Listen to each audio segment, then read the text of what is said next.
Hello there and welcome back to another video here on Wrist Watch Revival. My name is Marshall. Thank you so much for coming along.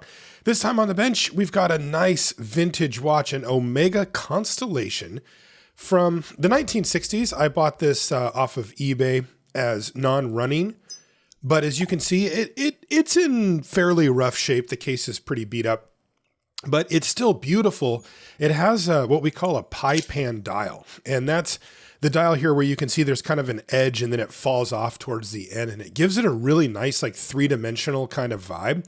And this is a really pretty dress watch that I would love to have running again. As you can see, the crystal's definitely worn, has a big crack on the front as well. So we'll be looking to replace that. And I can't seem to, there we go. Let's see if the hands will, okay, so the hands do adjust, but I can't actually wind the watch. The winder's stuck. And I don't know why. As you can see, there's quite a bit of dirt here on the case as well. So it's definitely going to need a thorough cleaning. So let's get into this thing and see if we A, can't get it running, and B, can't get it looking a little bit better, because what a beautiful dress watch this would be. This is really a sweet spot, I think, for watch collectors and for if you're looking to get into restoration as well, to find watches like this that, you know, for their day, they were a little more on the sporting side of things, but these days I think we would call it a little more towards the dress, everyday type dress watch. Let's take off the back. It has a really cool little observatory on the back. I always think that's really neat. But let's see what the movement looks like. It's an automatic. Ooh, that's kind of pretty, actually. These old Omegas are actually really nice looking. Do a quick check, and yeah, it does look like the rotor's winding. So it's not the automatic winding works that's holding up this watch. It won't run at all. I like to check the balance early. Let's see how it... Well, it is not spinning freely, but it looks to me like it's just... It might actually just be overbanked, which means that the... that it's basically spun around too far, and the impulse jewel where it meets up with the pellet fork isn't engaging correctly, and it can't go back and forth. It can only go one direction. So we'll see if that's what the problem is. Honestly, I'm hoping that's what it is, because if that's it, I can fix that pretty easily, and then we'd have a running watch, and that would solve a lot of the problems that we have, you know, early on in a restoration like this. Okay, we've got the movement out of the case. You can see the dial's beautiful. They did a great job with these dials.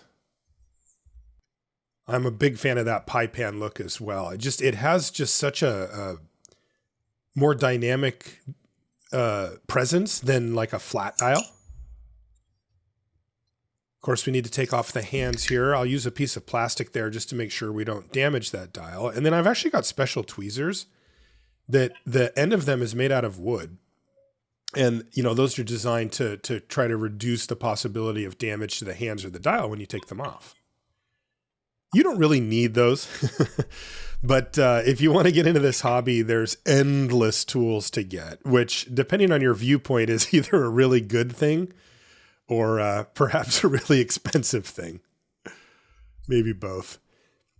Okay, now there's a couple of screws that hold the dial in place, and once those are loose, we can remove the dial, and there we go. Yeah, the dial side looks beautiful too. No obvious missing broken parts. I've got this little boxes that I got that hold the dial, and these are just a way to keep the dial safe while I'm working on the watch, because I need to set it aside for, you know, quite a while, and I don't want it to get damaged. Take the hour wheel off, and we'll set it aside. And we can go to work on this balance, because I want to see what's going on with the balance first, because like I said, it looked to me like it was just overbanked. And if that's the case, I may be able to just reset the balance and see if we actually, what we're working with here.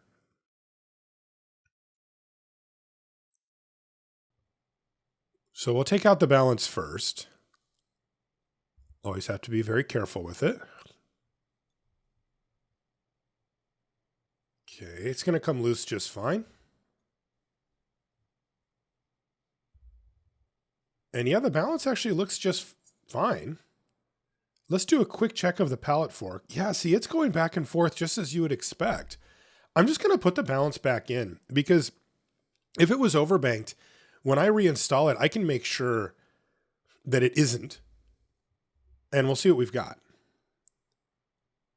Oh my God, it started right up. Oh, this is very lucky news for us. This means we've actually got a functional movement rather than the non-runner that I paid for off of eBay. So hallelujah. Now I'm still going to go through and restore the watch, but this means that we don't have any obvious broken parts or anything now. Oh, and that means also we can throw this thing on the time grapher as well. May as well see how it's running on initial inspection here. I'm just thrilled that this watch is actually a runner. And you know what? It's not running too badly either. Looks like it's picking up about 25 seconds a day, which isn't awful for a vintage watch, but we'll want to see some improvement there. Now, I know that a lot of you are wondering, what are the numbers on this? So first up is the rate. And the rate is the most important thing. That tells you how accurate the watch is. Next is amplitude, and that measures how far the balance wheel goes back and forth, which is another measure basically of how much power is getting down to the balance wheel. And that, of course, is a product of lubrication and wear and all of those things. And then last but not least, there's the beat error, and that's how lined up the impulse jewel is with where it's supposed to be relative to the pallet fork. Now, this can not necessarily affect the rate or the amplitude, though it can. It mainly is for consistency with the watch, basically like how quickly it starts up again when you pick it up and that type of thing. So we'll want to improve those numbers if possible. But honestly, I'm still just thrilled that this watch is actually a running watch rather than a non-runner. You know, a lot of times people on eBay will put in the description, look, this is, it's for parts. It's not a runner. It needs some work. But I think that a lot of times they think, well, I couldn't figure out how to fix it, so I'll put that on there, as a disclaimer. But really, they probably think that it's a lot harder to fix than like what I just did, for example. But sometimes you get lucky, and that's what we got here. Now, I've still got some work to do here, though, because the watch definitely needs a service based on those time grapher numbers. And also, I do want to put in some effort into the appearance of the watch, the case and the crystal and that type of stuff. But as it stands, we're going to do what we always do on this channel. We're going to completely take apart this entire watch movement. Every little part's going to come off. And we're going to clean it and then reassemble it, every single part again. And we're going to lubricate it as well and try to get this thing running as good as we can. This is the automatic winding bridge that I'm taking off there. We'll set that aside and take it apart in a moment. We can go with the crown wheel and the ratchet wheel now.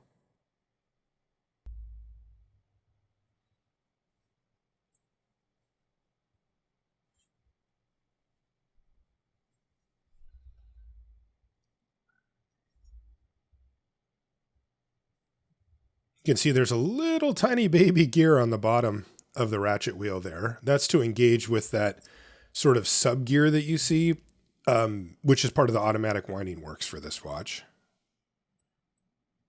Looks like that's kind of stuck in still. But we can take out the rest of the crown wheel. It's 3 parts. There's a washer on the bottom and then the ring and the main part.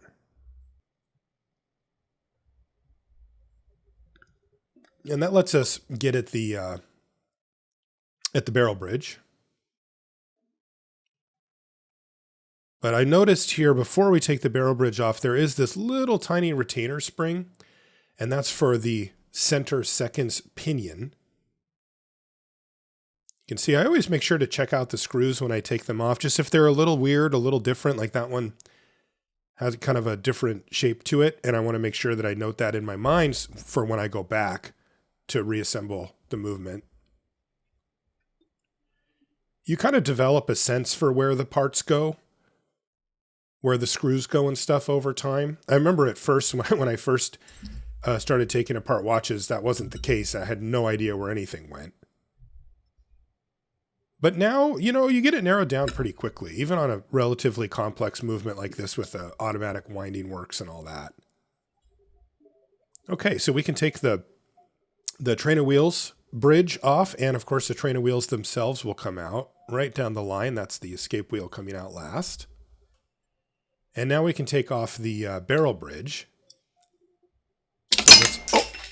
Oh my God. That entire bridge just flew away. I have no idea what just happened. I found the barrel and I found the bridge and I didn't find that top gear part. I've never had that happen before. I know what I did. I'm going to flip this movement over and continue disassembly. I did not let the power out of the mainspring. And frankly, I didn't know that there was power in the mainspring still. But that's something I should have checked, because this watch may have been stuck in a wound up position that whole time because it was overbanked and unable to release that power. And I assumed that it had no power in it because it wasn't working. And I guess all of that spring-loaded goodness in that bridge just flung those parts. I have never had parts fly away like that before. I mean, that was insane. And I have not been able to find one of those parts. And the weird part is, it's big. Like, usually with these little tiny springs and screws, you can lose them. But with the bigger parts, you'll find them, right? You'll find them eventually. And I have not been able to find that part, and I'm going to have to order a new one and wait for it to come from Europe.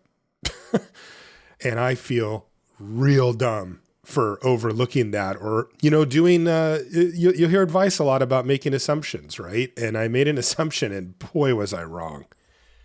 Yeah, that's just one of the tough lessons to learn when you're still figuring out, you know, how to get really good at something. I mean, one of the reasons that I really love watchmaking is because it's really hard, because there's always something to learn.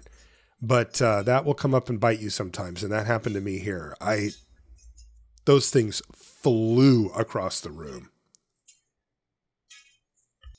Almost done with the disassembly now that we've got parts no longer flying.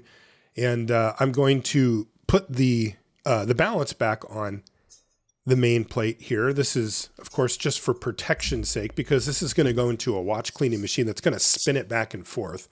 And I don't want that very delicate hairspring in the middle there to get damaged by other parts or anything flying away. Rest of the disassembly underway here. The barrel, which I did manage to find. It was in my kitchen. It literally went out the door and into the kitchen from my office. And it looks like the barrel's okay, or excuse me, the spring is okay. We'll take a look at it as I gently unwind it out of the barrel. Oop, wants to jump away again. No, the spring looks totally fine. Probably a result of the fact that the watch has been sitting not working for a long time. That actually ends up being a pretty big benefit for us, because it means that the condition of a lot of these parts is better. Now I can take apart the automatic winding bridge, or winding works, I guess you would call it. This is held together by 3 screws and 2 plates. There's one of them. And then it looks like a fairly straightforward operation. That's a reversing wheel. It basically has the ability to turn either direction. That's just a wheel that used to transfer from the rotor. And then these 2 little tiny wheels, I'm not 100% sure what their job is, but I'll try to figure that out later. All right, take a quick look at the case here. And first we want to get the crystal out. And it kind of cracked when it came out. Ooh. Well, it came out. That didn't really feel right, though. But it's destroyed either way. Oh, maybe there's a... let's give this a quick cleanup on the inner ring here. Oh, yeah. So look, there's part of the crystal still kind of embedded. Ew, along with a lot of dirt. Being charitable, I would call that dirt. But I'm starting to think that this bezel might just come off. And that's what's holding this extra part in, and also why it didn't come off correctly. So we'll take a look at that in a minute. We can take a little, yeah. Don't look if you're queasy. Disgusting amount of dirt there around the crown. There's the case Backet I mentioned with the little observatory and the stars on it. Pretty cool. Okay, well, for now, let's just get things cleaned up. And we'll go ahead and put the movement into the watch cleaning machine. And while I do this, I did just want to mention that I've got a Patreon for this channel. It's patreon.com/wristwatchrevival. And if you want to support what I'm doing here, you can head over there and you get some cool perks like a thank you card and a Wristwatch Revival sticker in the mail, no matter what level you're at. And the higher up you go, you can get into some earlier content and some extra bonuses, photos from my upcoming projects, that type of stuff. I want to thank also my newest patrons, Tom, Charles, Ryan, Chilla, Mark, Norman, Alex, Steve, Thor, Derek, Alex, John, Constantine, Martin, and Mike for joining me as well. I really appreciate each and every one of you who supports me over there on Patreon. Thank you so much. Okay, now that the movement's been cleaned, we can get back to reassembly here. First things first, I got to put back together the mainspring and the barrel. I'm going to use some braking grease here. This goes on the inside of the barrel wall, and that's because automatic movements don't have a hook on the spring to stop it. And so you need to have some type of lubrication so that it doesn't create any, shards of metal or anything like that. But also so that it properly brakes it and keeps it from just slipping around too easily. Oh, my favorite part. There we go. Now we've got the mainspring back in. And yes, that little extra bit of grease was bothering me too. So I will get it with some Rodico before we continue with the reassembly here of the spring, the barrel lid, and the barrel arbor. Those are all the parts that make up the mainspring barrel. This is the arbor going in here.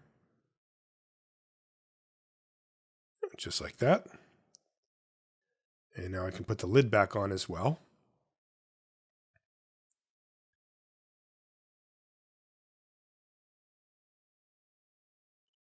And then this little tool that I've got it in actually puts even pressure around the edges so that you can just snap on the top very easily. You can do that with a pair of tweezers as well. Okay, now we've got the movement ready to go for its reassembly. So we'll take off the balance once again. Again, you notice that there's a lot of kind of dancing around the balance, not leaving it in place, making sure that it's secured for cleaning. It's just because of that hairspring. It is so delicate. It's trivially easy to bend that out of shape and then the watch won't run right. Okay, so we'll put the barrel in first. And there's a little bit of dirt or something on the barrel. I don't like that, so I'll clean that up. And we can start with the train of wheels. This is the center wheel. It's also the second wheel. There are 5 wheels that make up the train. That's the escape wheel, also the 5th of those 5. And you can see that this is tricky business because what has to happen here is kind of a delicate dance, right? Each of the wheels has to be in its pivots on the top and bottom. The pivots are made of those jewels that you can see. And what needs to happen is the pivot, the little tiny pivot, needs to be both in the top and bottom at the same time before you can screw down any type of bridges. Now, this one's easy.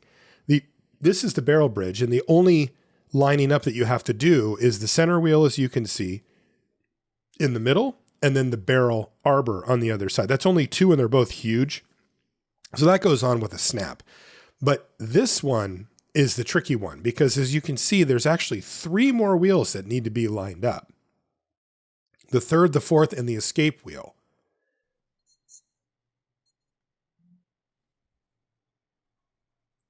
So what I'm going to do is put on the barrel bridge and just lightly tack it down just to make sure that it's lined up properly, mainly that center wheel. And now we can start to put on the train wheel bridge here. And as you can see, there's 3 jewels on the top. Those are the top where the pivots go.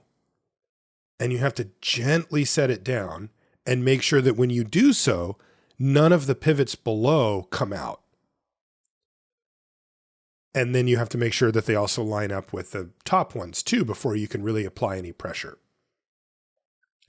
And right now you can see that that bridge isn't sitting all the way down. It's not engaged with all of the wheels at once. Okay, now it's really not engaged with the wheels. And look what happened.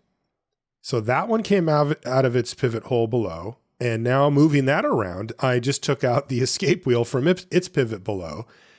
And the third wheel, which is the one kind of sitting up there, is just completely out of its element. So we got to start over. This is a type of operation that can really test your patience. But I will say, if you can find the patience, you will get it. It just can take a lot.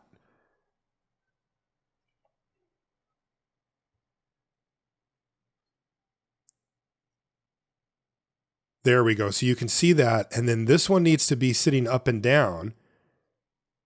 And you can see it's not engaged with the teeth of the other wheel. And it needs to be. One issue with this setup too, and why it's being extra finicky, is that fourth wheel is kind of upside down. I mean, that's how it has to go in, but it's top heavy. So it kind of wants to fall over, that one right there. Okay, there. I think I finally, okay. I think I finally got it close and I can take another shot here with the bridge. I got to be really careful. Just one little bump and they'll fall out of those holes and I'll have to start over again. Okay, good start, good start. Now I'm going to use this stick to apply a very small amount of pressure to the bridge. And that way, if the holes do line up, it'll click into place and then I'll be good, like that. Now you can see that the wheels are going to spin freely because they're all in their respective pivot holes. Oh, fantastic. Again, patience will win the day there. You have to really be willing to keep finicking around with it over and over again. Okay, a quick check after tightening down. The screws says, yep, the power's going right down the train of wheels there, and that looks good. Now I can put this washer in, and then the other two parts that make up the crown wheel. This one's a pretty cool design. It has just one screw, and it's off center. I think it looks pretty cool. Sometimes they use two little tiny screws. Sometimes they use a reverse threaded screw. And we just need to get this lined up like that, and then I can screw that down.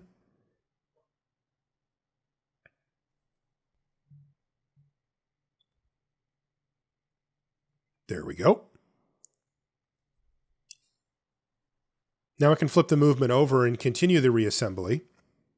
I'm going to use a little bit of medium viscosity oil here for these three posts. One of them is the cannon pinion, and the other two are posts for the motion works. And then I'm going to use some of this blue grease. This is a little more heavy duty for the post where the yoke will go on. And I'm also going to use some of the medium viscosity oil here to oil the bottom of the barrel where it meets the bridge. That's just metal on metal. It moves very slowly, so it's not like some super high work part, but I like to have at least a little bit of oil there just to make sure. Now we can turn our attention to the keyless works. This is where the winding of the watch happens, as well as the setting of the hands. So we can do the clutch wheel, and this is called the sliding clutch. And I'm putting a little bit of the grease on there as well. Once again, high friction parts require grease, and these are definitely that. This is an intermediate wheel going on the post that I had put the medium viscosity oil on. There we go. And this is the minute wheel going on now. This wheel's job is to turn the minute hand. Now I can put the setting lever into place. This one's actually a little easier than normal. It's a spring-loaded setting lever. This is the spring for it here. Instead of undoing a screw to loosen it, you actually just press down and it disengages. And the way that it re-engages is by that spring right there. It's a nice design. You'll find that pretty commonly on Swiss movements. Some of them use this, and some of them use the screw down method. Okay, little bit of grease right in the middle where the sliding clutch goes. That's where ultimately the yoke will sit, and that's another fairly high pressure part. Now we can take the winding stem and put grease on it.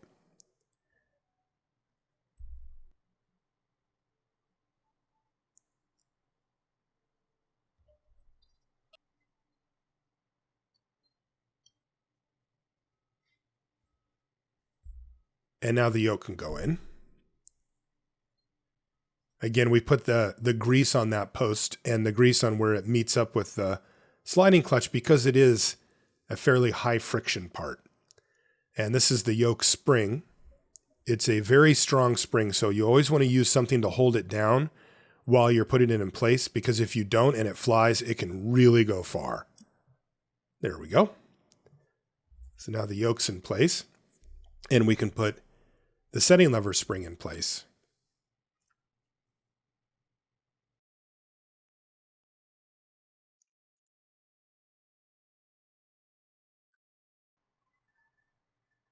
Just like that. Now we can make sure that it's engaged with the setting lever by just sort of pulling the spring over. As you can see, it's kind of on top of it, and there we go. We want it to engage like that, and then I can fully tighten down the setting lever spring. As you can see, I left some slack in there because I knew that it wasn't going to be engaged properly quite yet. Now I can go for a little bit of grease and then give this a quick test. Well, it doesn't, why won't it pull out? This is weird. It won't actually go into the other position.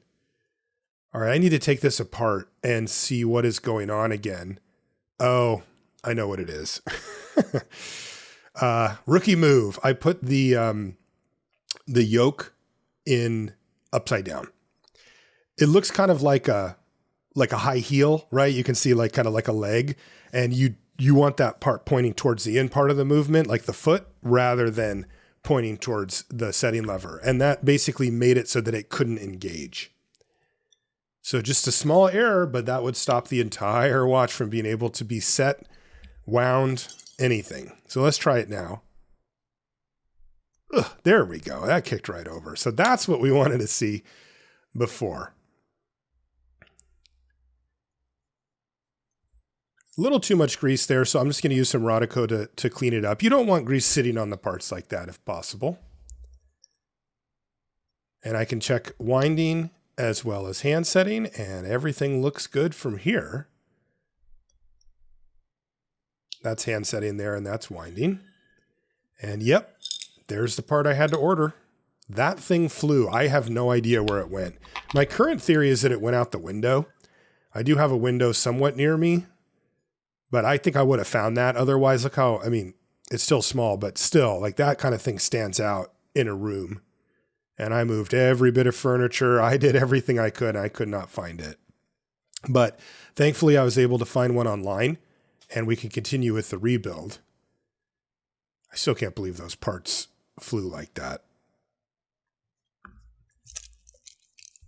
I even went back and watched the video to see if I could see where they went.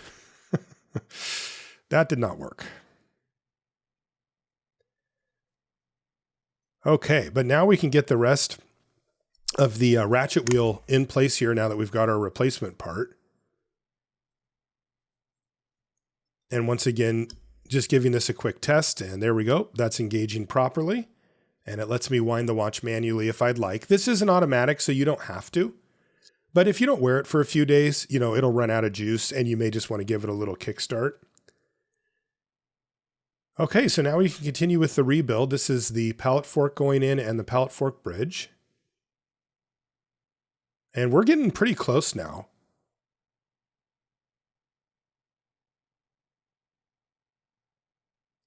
Similar thing with the train of wheels. This has two pivots on the top and bottom. They both need to be lined up.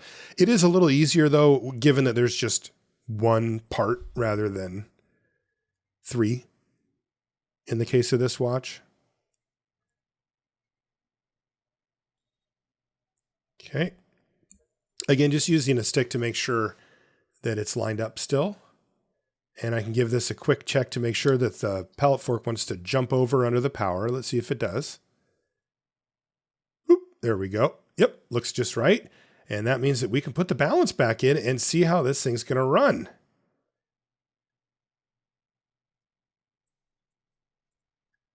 Carefully. Get it running. No? There we go. It kicked right back up again. And that is honestly just one of the most beautiful things you can see as a watchmaker. It never, ever gets old. Especially when you buy a watch that wasn't working. You know, like we at least found the problem fairly quickly with this, but that's still a great feeling. I can give it a nice wind here as well to let it really kind of breathe.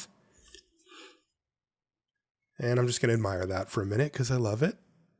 But now back to work. Let's get on the microscope, and we've got some oiling to do. So we're going to oil the jewels for the train wheel bridge. I'm using my lightest viscosity oil for this.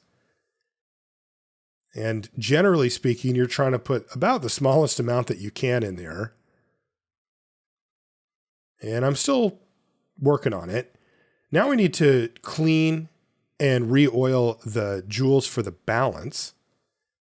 So this is called an Inca block setting. This is a shock protection setting so that if you drop your watch, that brass spring that I just moved out of the way bends rather than letting metal parts break. And there we go. Now, what I'm going to do is take this setting, which is made up of two parts, and I'm going to put them in a cleaner. So there's the setting together. When I put it in the cleaner, they'll just come apart naturally. The solvent kind of works its way in between. And I can just give these a nice little shake, and then you can see now how clean that is. That's what you want. That's the flat surface of the cap jewel. And we can take the jewel setting itself as well. The solvent evaporates almost immediately. Now I can carefully grab it with some tweezers, and then I can put a dab of oil on the top right there. And now if I grab the setting and turn it upside down and just simply place it on top, the capillary action from the liquid there will suck it right into place, just like that. And I can just make sure that it's seated and it's good to go. We can put it back in the watch. So it's going to go right into place. And then the job that it's doing there is it's suspending oil directly above where that pivot is. And that, of course, is exactly where you want the oil to be. And it'll allow the watch to run freer and faster and longer and more reliably. And I found just turning the whole movement around so that you can drag the other side of these little shock settings is the way to go rather than trying to push them. Because this is a lot easier and it just sort of sits in underneath. And there we go, all set. Now we got to do the other side, but this watch actually has a different setting on the bottom. It's similar. But it is a little bit of a different design for the bottom. But of course, there's always going to be a top and a bottom to these that need the same exact type of setting. So let's take off this little spring that holds it in place. That's, again, similar to the one on the top. It's a shock spring. That little thing.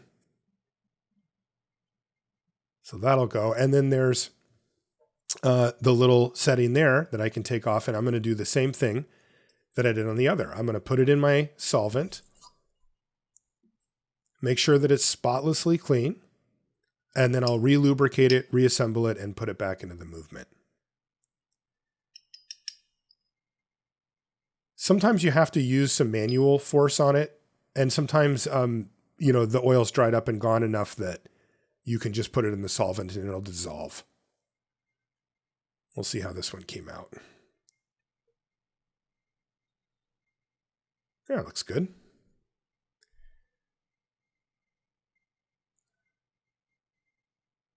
Oh, it looks really good. Perfectly clean. So once again, this is the lightest viscosity oil. It's called Mobius 9010. And there we go. Just a drop of it in the middle of the jewel. And let's see if we can execute this as well. I have practiced this a lot.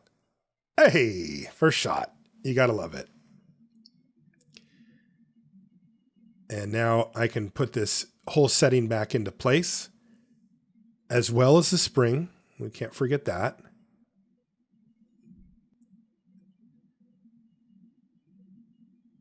And there it is.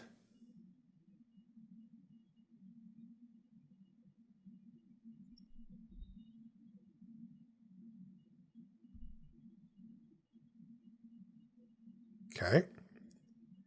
And now the screw.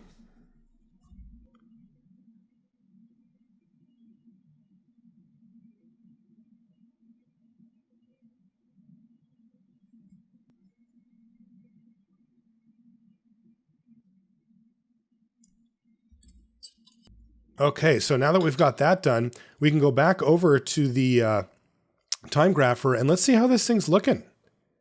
What kind of improvement we can get.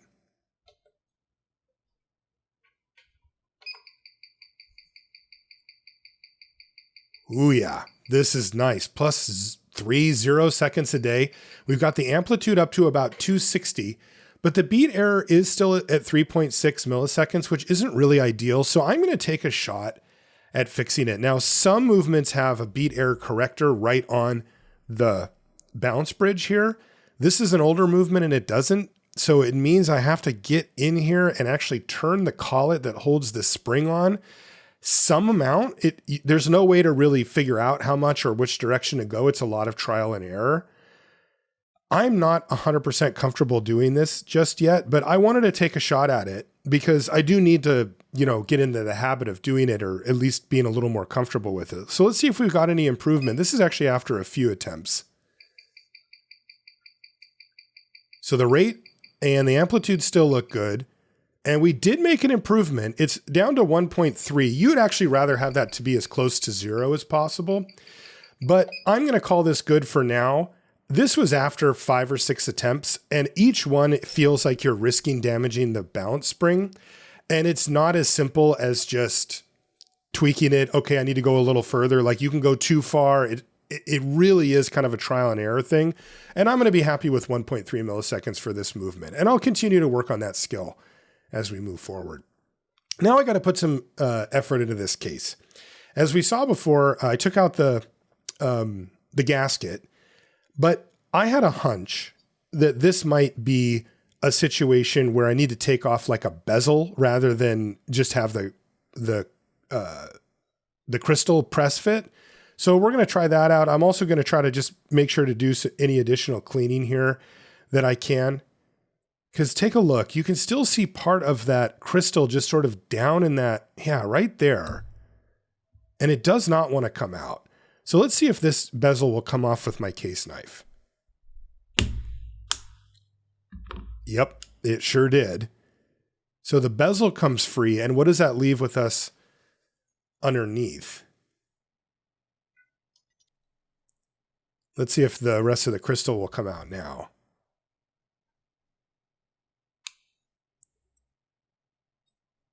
Yep, sure does. Comes right out. So there's the base of the crystal. Also, there's a ring here because this was a crystal with a tension ring, which is normally used for dive watches. It kind of gives you an idea for what people thought they were going to use this watch for, even though I kind of called it a dress watch. So I'm going to use some polish here that is liquid or, paste style polish rather than using the polishing sticks or the Dremel. And the reason for that is that I'm pretty sure that this is plated gold. There's some parts of it that are gold and some parts of it that are steel. And if you try to use abrasives that are too hard on plated parts, you run the risk of going right through the plating and showing whatever metal is underneath it. And I do not want to do that for this. Plus, this thing isn't in such terrible shape that I don't think I need to bust out the big guns on it. And so I'm going to try just using this polish paste. This one's called Flitz. There's another one called Simichrome, and I've used both. In fact, I have both of them here. But I'm going to use Flitz for this one and see how it does. I've kind of wanted to try it as a brightener, a freshen upper, if you will. And wow, look at that. The upper right lug's the only one I've done, but it looks way better already. And that's after only about, 15 minutes or 10 minutes of going. So yeah, I'm going to do the whole case using this stuff. And we'll see what we can come up with. I don't want to overdo it. You know, I'm always aware of overdoing restoration work. And I think that this is a good balance to hit where I can really get this thing looking nice again, but maintain the plating and that kind of stuff to not have to redo all of that. And the back looks okay too. This needs to all go now in the ultrasonic cleaner. And after it's been cleaned, let's see how it looks. Wow. That looks way better. Look at the bezel even. Yeah, that is really kind of exactly what I wanted.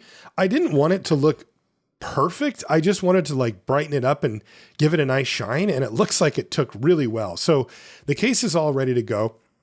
Now we can finish the reassembly of the rest of the movement. So that means that I need to do the automatic works here once again. So I've got that transfer wheel, the reversing wheel, and then these two little tiny wheels that I'm still not 100% sure how they work or what they're doing.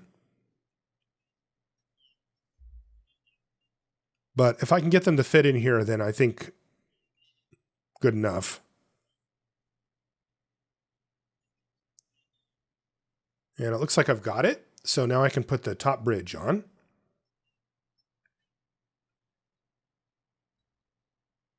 This is a very small little bridge, but it seems to go together fairly well. Yeah, that looks right. All right, so now I can screw it back together.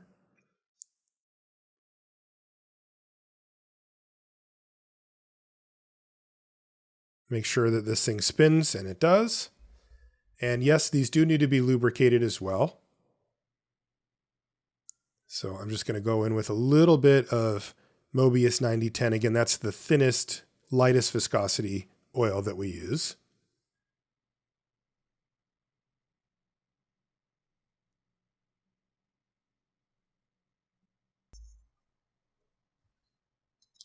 Okay, that's all put back together. And now we can go into the final stretch to get this thing cased up and see how it looks. A few more things to do, but we're getting there. That center seconds pinion goes into place, and then I can put that retaining spring that I talked about before in place. Before I do, though, I'm just going to move it out of the way and put a little tiny bit of Mobius 9010, again, the lightest viscosity, on the top where that pinion meets the spring, just because, I mean, that's got to be at least a little bit of friction there. Okay.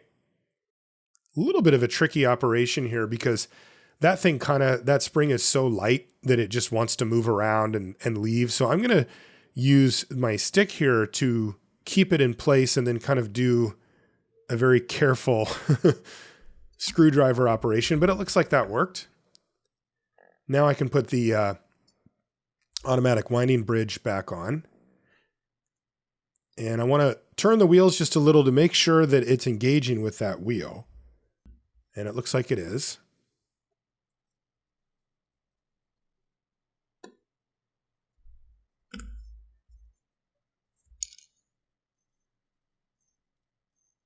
Okay. So the hour wheel can go on now. You can see we're back on the what we call the dial side of the movement. Speaking of the dial, here it is. No restoration work needed on it. Looks clean, looks good. I think that the only thing that could happen from me trying to mess with this dial is that I could damage it, so I'm not going to. I'm really happy with how this dial looks. It's beautiful. Champagne with starburst and then that pie pan. It's a nice combination. So we'll get it put into place.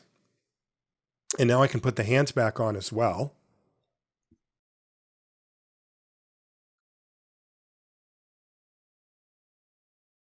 So the hour hand doesn't have to be put on perfectly at first. I can just sort of put it into place wherever because I'm going to turn it to be at dead center 12 now. And now I do have to line up the minute hand with it though.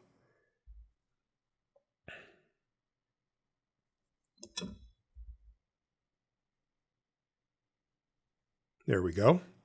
Just a quick check to make sure that they're lined up and that the hands aren't hitting anything. That can happen. And then I can put on the seconds hand.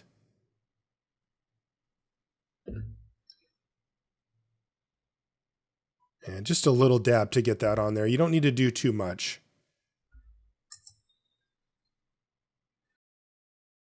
Very nice. Now, I do want to replace the crystal.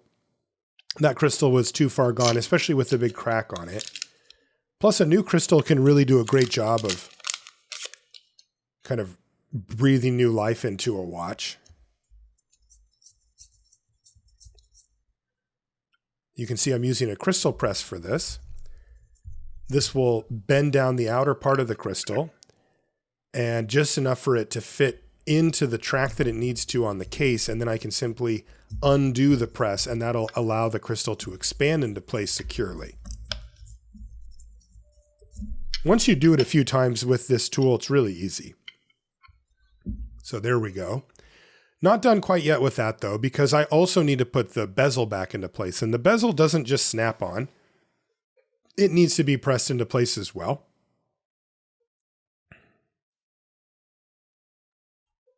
And I'm going to show you how I do that. It's the same method. The main thing is just making sure that the die that you choose is wide enough so that it lines up well, and boom, you can see it clicks right into place there.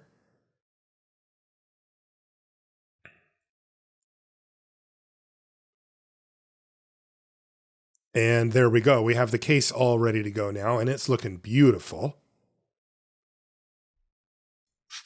Using an air blower here to make sure that there's no dust or debris in the case, because that would drive me absolutely nuts if I saw that after the fact. We want to try to maintain the waterproofing on the watch as well, so I'm going to replace the gasket. The old one did have some cracks, and it was clearly past its prime. So I put this in that little scrubber. That thing puts a silicone kind of layer on it, and that helps it stay in place and increases the longevity of that O-ring as well. For the most part, you know, with vintage watches like this, you can usually feel okay, like maybe like washing your hands, but you definitely don't want to jump in the pool or go in the shower with these unless you know for sure that it's been brought back up to spec as far as waterproof goes. There's a lot of variables there, and on vintage watches, usually one of them is going to fail. And trust me, you do not want water in your watch case. You've seen on this channel what happens when water gets into the case. It's not pretty. Okay, crown and stem on, and now we can just quickly put the crown or the case clamps on. This just makes sure that the movement stays in the proper position within the case. And we can put the rotor back on.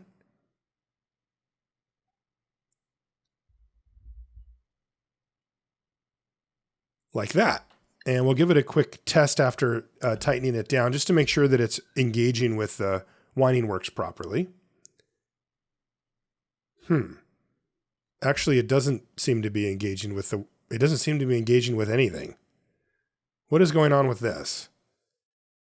All right, I need to take this back apart again and figure out what the heck's going on, because that was not working correctly. In fact, it wasn't doing anything. So let's take off this automatic bridge. Yeah, that's right. We're digging back into this thing and see if we can figure out what the deal is. And after some careful inspection, I figured out what the deal is. So I did not put those two little tiny wheels back in correctly the first time. Turns out I had them lined up with each other, but they're actually supposed to be one on top, one on bottom.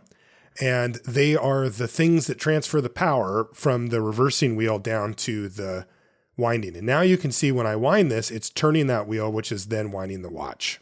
So another little reversal, but we did get the job done. Back on with the O-ring here for the case back. And then we can put the case back on.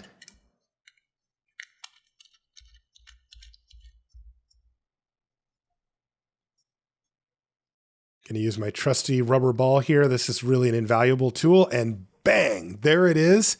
The finished product, an Omega Constellation from the 60s with a beautiful pipe hand dowel. This is what it looked like when we got it. Not working at all, and definitely in need of some tender love and care to get this thing back up to form, but look at it now. What a beautiful watch and what a fun journey to go on. Thanks so much for coming along with me.